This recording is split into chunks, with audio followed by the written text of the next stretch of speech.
देखिए, तो elevator problem हम लोग समझ रहे हैं, जिसमें एक यहाँ पे मैं ये एक एलिवेटर बना दिया हूँ।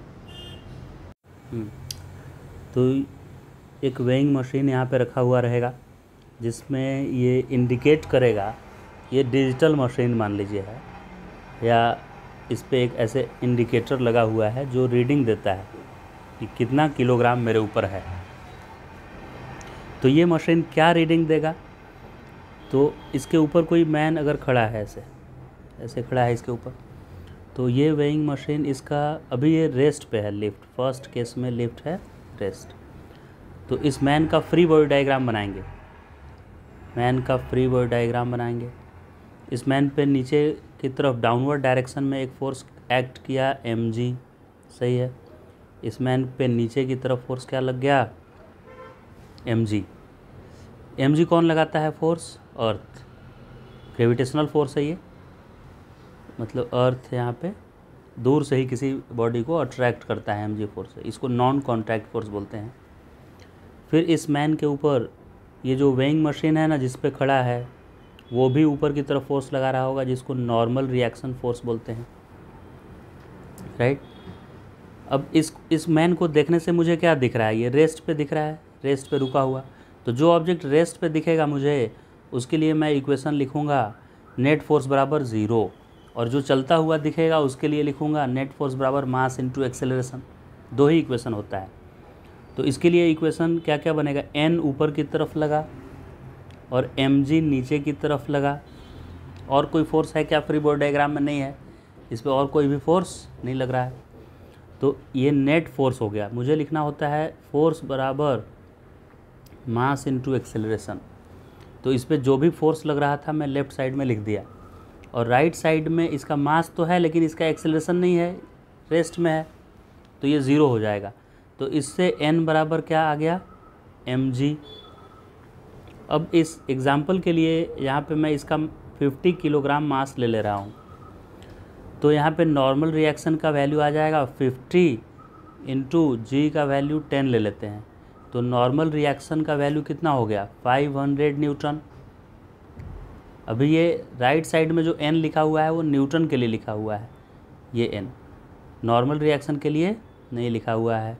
तो ये n इक्वल टू आया था 500, पूरा हम लिख देते हैं न्यूटन, ठीक है, 50 जी का वैल्यू 10 लिख दिया, 500 न्यूटन। तो ये वेइंग मशीन रीडिंग यही देगा, जो नॉर्मल रिएक्शन है ना, नॉर्मल रिएक्शन यानी वेइंग मशीन ने मैन पे कितना फोर्स लगाया, क्या उतना ही फोर्स इस मैन ने वेइंग मशीन पे लगाया होगा, क्योंकि एक्शन रिएक्शन क्या होता है, इक्वल। तो इस मैन के ऊपर नॉर्मल फोर्स कितना लगा, 500 न्यूटन, यानी मैन ने भी इस वेइंग मशीन को कितना दबाया होगा नीचे, कितने फोर्स से, 500 से। तो ये वेइंग मशीन रीडिंग क्या देता है, नॉर्मल रिएक्शन जो आता है वही रीडिंग देता है। तो इस क्वेश्चन का आ गया कि इस मैन का रीडिंग ये वेइंग मशीन या तो 800 न्यूटन देगा, और इसी को मास में कन्वर्ट करना है तो जी से डिवाइड करके, और हम बोल देंगे कि ये 50 किलोग्राम दिखाएगा। तो मास अगर पूछेगा कि कितना दिखाएगा इसका ये वेइंग मशीन, तो 50 केजी, ऑप्शन में अगर केजी में है, तो न्यूटन में दिया हुआ है तो क्या लिखेंगे कि वेइंग मशीन क्या रीडिंग दिखाएगा, 500 न्यूटन। कभी कभी वो पूछेगा कि एपरेंट वेट, इसी को एपरेंट वेट भी बोलते हैं, जो वेइंग मशीन रीडिंग दिखाता है उसको, तो ये वेट कितना दिखाएगा, तो इसको 50 केजी वेट भी बोलते हैं, ग्रेविटेशनल यूनिट। जब ये चैप्टर स्टार्टिंग में पढ़े होंगे तो एक ये भी यूनिट बताया गया था कि 50 केजी वेट भी एक यूनिट होता है, या 50 केजी एफ भी लिखते हैं। 50 केजी एफ को न्यूटन में बदलना होगा तो क्या करेंगे, इंटू 10 कर देंगे, तो ये बन जाएगा 500 न्यूटन। तो अभी ये बात याद हो जाना चाहिए कि वेइंग मशीन रीडिंग क्या देता है, तो जो नॉर्मल रिएक्शन मैन इसके ऊपर लगाता है वही रीडिंग देता है। तो इस केस में जो एक्चुअल उसका वेट था वही वेइंग मशीन ने दिखाया, न कम दिखाया न ज़्यादा। Lift is accelerating upward, second case है ना, तो सेम वही मैन लेंगे 50 केजी का, लेकिन इस बार लिफ्ट को ऊपर की तरफ एक्सेलरेट करा देते हैं। ये वेइंग मशीन है, इसके ऊपर ये मैन यहाँ पे खड़ा है ऐसे, कितना था मास इसका? 50 किलोग्राम का था ये, 50 किलोग्राम। अभी इसका जो ये लिफ्ट ऊपर जाता हुआ एक्सेलरेट कर रहा है, मान लेते हैं 2 एक्सेलरेशन है, लिफ्ट का एक्सेलरेशन ऊपर की तरफ है 2 मीटर पर सेकेंड स्क्वायर। ये मैं एक न्यूमेरिकल वैल्यू ले लिया सॉल्व करने के लिए।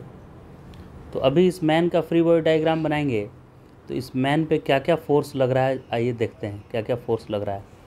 इस मैन के ऊपर ये जो वेइंग मशीन है ना, ये उसको धक्का मार रहा है ऊपर ऐसे, उसको क्या बोलते हैं? Normal reaction. फिर इसको mg अर्थ तो नीचे बुलाएगी ही, इस मैन को अर्थ बोलेगी नीचे आ जा, नीचे की तरफ, वहाँ क्या कर रहा है? नीचे आ जा।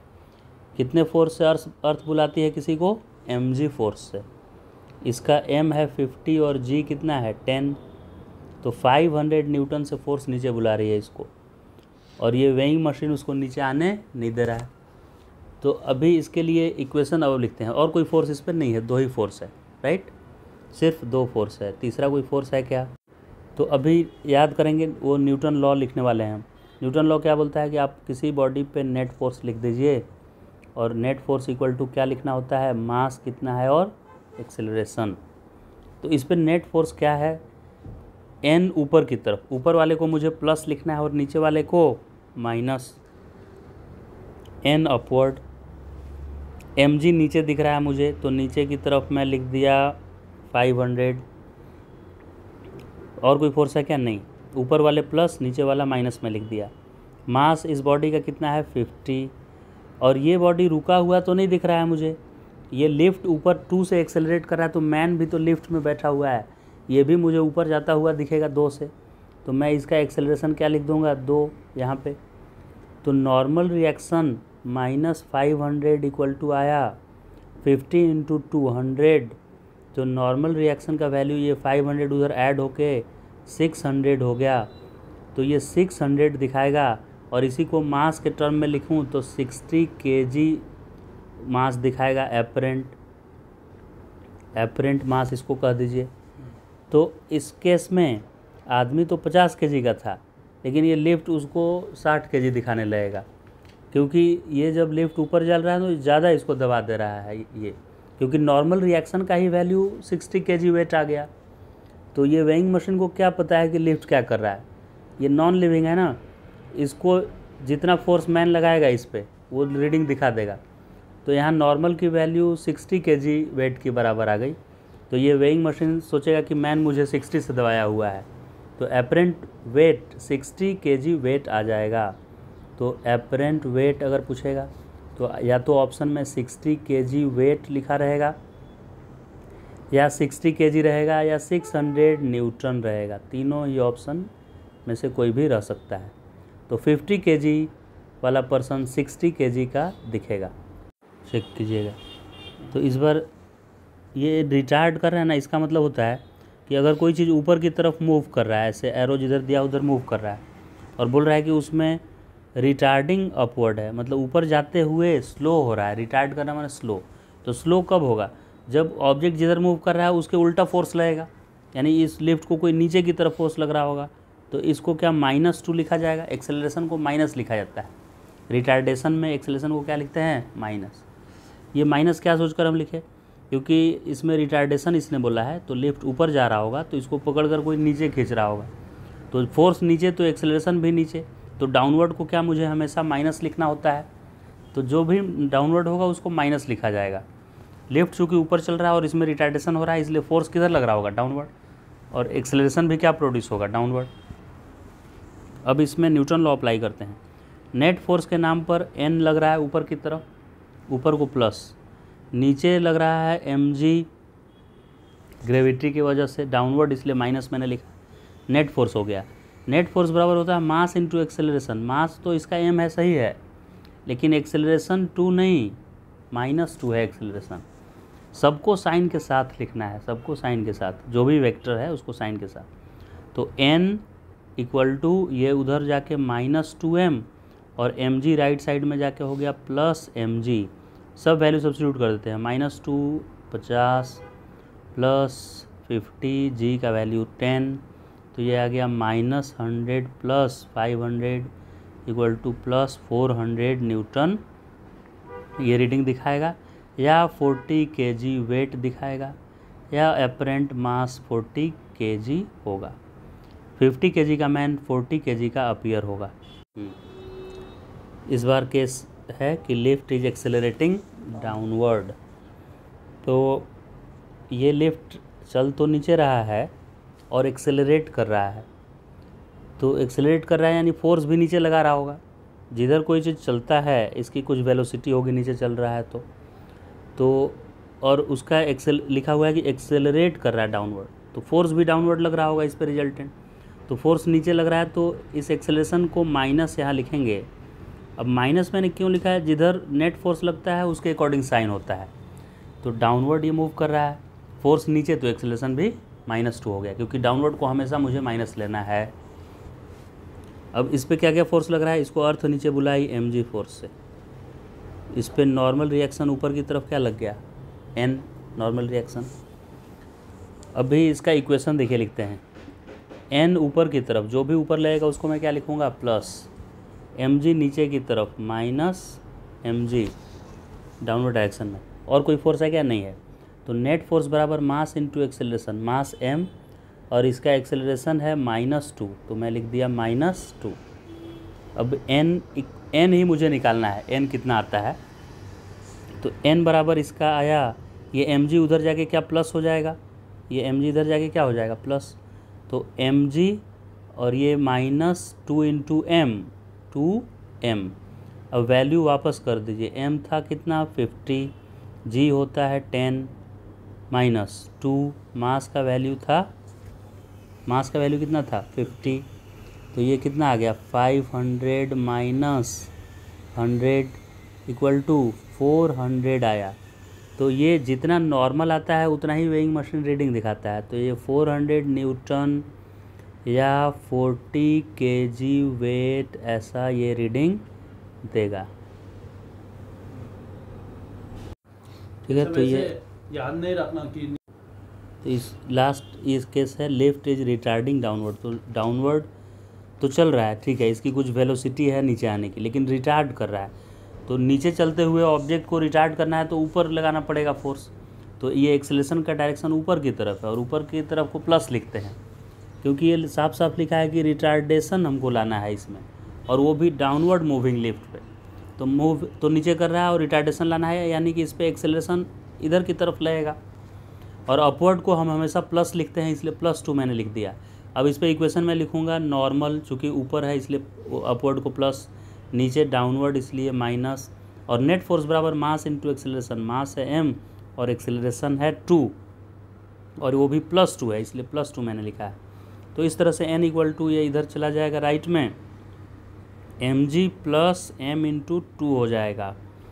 m का वैल्यू है दिया हुआ 50, g 10 और मास था 50 और ये 2, तो ये आ गया 600 न्यूटन, या तो दिखाएगा ये रीडिंग या 60 kg वेट दिखा देगा रीडिंग।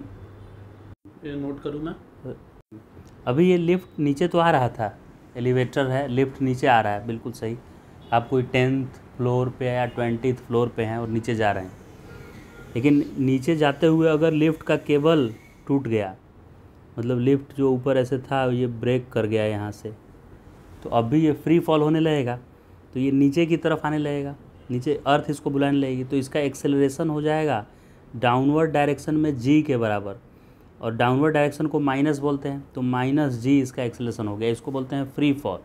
ये क्या होने लगे, फ्री फॉल। लिफ्ट टूट गया किसी तरह, एक बार ऐसा हुआ था लिफ्ट में, मतलब हम थे और टूट गया था लिफ्ट, वहाँ पे ये। अभी इसका क्या रीडिंग आएगा इस वेइंग मशीन का देखते हैं। अगर लिफ्ट टूट गया ऊपर से तो इक्वेशन लिखते हैं हम लोग। अब ऊपर की तरफ n, ये वाला n, नीचे की तरफ mg, नीचे की तरफ वाला mg लिख दिए। नेट फोर्स बराबर मास इंटू एक्सेलरेशन, मास और एक्सेलरेशन इसका डाउनवर्ड है, तो इसको मैं लिख दूंगा -g, यहाँ ऐसे लिख दिया। तो अब जब आप n निकालने जाएंगे और इसको उधर ले जाएंगे = के, तो ये mg उधर +mg जाकर होगा, और पहले से उधर -mg इंतज़ार कर रहा है, तो इसको काट के नॉर्मल को कर देगा ये 0। नॉर्मल 0 मतलब ये आदमी ये वेइंग मशीन को थोड़ा सा भी नहीं दबा पाएगा, या ये वेइंग मशीन भी आदमी पे थोड़ा सा भी फोर्स नहीं लगा पाएगा। तो नॉर्मल ज़ीरो यानी वेइंग मशीन ज़ीरो रीडिंग दिखाएगा। ये 50 केजी आदमी को वेइंग मशीन दिखाएगा कि तुम 0 केजी को हो, 0 केजी। तो वेटलेसनेस भी बोलते हैं कि ये पर्सन वेटलेसनेस फील करेगा, इसको लगेगा कि मेरा वेट है ही नहीं। पर्सन हम लोग कितना वेट फील करते हैं, जितना नॉर्मल रिएक्शन मिलता है ग्राउंड से, तो इसको ग्राउंड से कुछ भी नॉर्मल रिएक्शन नहीं मिलेगा, तो इसको फील होगा कि इसका वेट 0 है। अभी लास्ट केस क्या हो सकता है कि अभी केबल तो टूट गया, ये फ्री फॉल हो गया, समझ गया। अभी दूसरा केस क्या हो सकता है कि केबल तो ये यहाँ से ऊपर का टूट गया है, लेकिन इस लिफ्ट में एक ऐसा मोटर लगा है जो इसको एक्सेलरेट कर रहा है, और इसका एक्सेलरेशन जी से भी ज़्यादा हो गया है नीचे की तरफ। तो पिछले बार जो -g लिखे थे, अगर इसका 10 g का वैल्यू 10 होता है नीचे की तरफ, तो 10 से ज़्यादा अगर हो जाए 12, तो इस कंडीशन में क्या होगा कि आपके बॉडी में तो कोई मोटर लगा हुआ है नहीं, तो आप तो फ्री फॉल करेंगे नीचे की तरफ 10 एक्सेलरेशन से, और इस लिफ्ट में मोटर लगा हुआ है वो इसको 12 से ले जा रहा है, तो आप धीरे धीरे नीचे गिरेंगे और लिफ्ट ज़्यादा तेज़ी से नीचे गिरेगा, तो इसका सीलिंग आकर आपके सर को टक्कर मार देगा। क्योंकि ये पर्सन जो लिफ्ट में है वो कितने एक्सेलरेशन से नीचे गिर रहा है, 10 से, लेकिन ये जो खुद लिफ्ट है वो 12 से मोटर इसको चला रहा है, तो ये ज़्यादा फास्ट मूव करने लगेगा ना लिफ्ट, और आकर और सर से टकरा जाएगा। आप ऊपर नहीं जाएंगे टकराने के लिए, ये पर्सन जो है वो स्लो मूव कर रहा है और ये फास्ट मूव कर रहा है, ये आकर टकराएगा। लेकिन लिफ्ट के अंदर जो पर्सन है उसको क्या पता कि मैं भी गिर रहा हूँ, इसको लगेगा कि वो सीलिंग ही आके हमसे टकराया, मतलब ऊपर से आके मेरे को टक्कर मारा है। तो लास्ट केस ये होता है कि if lift start accelerating downward with acceleration more than g, then in that case the ceiling will strike head of this man.